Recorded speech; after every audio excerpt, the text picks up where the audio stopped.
Okay, so we have a physical case here where we're kicking the ball and we want to model this with the parabola.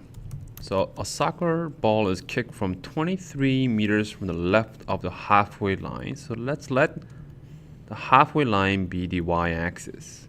Then 23 meters to the left will represent minus 23.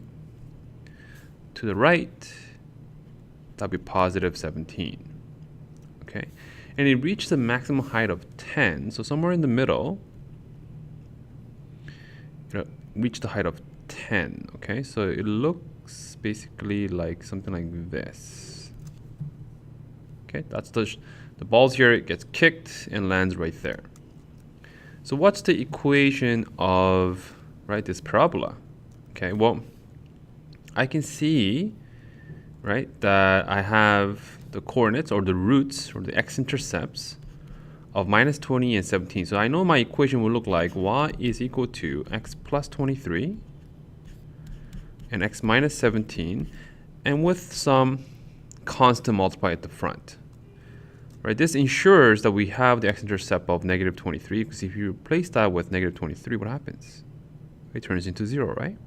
Which makes y 0. So by definition, that's the x-intercept. Same here. If you put positive 17 here, the whole thing turns into 0. Okay. Now the maximum point there, that's the vertex. Now we know that the vertex occurs for the x value, the midpoint, the average value between negative 23 and 17. So negative 23 plus 17 divided by 2 is the location, the x coordinate of the vertex. So that's minus 6 over 2, so that's minus 3. So this point right there is minus 3 and 10. So that is what we're going to use to find the value of k. When y is 10, x is minus 3.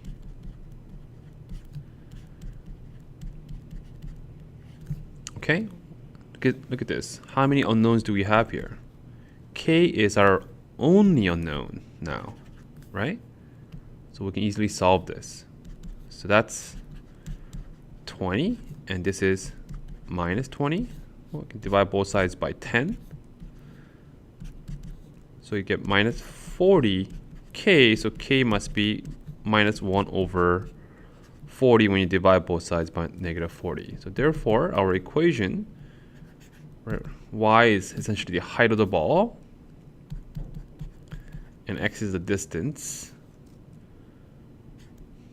Center, the midline is the center on the y-axis. So we get x plus 23 and x minus 17.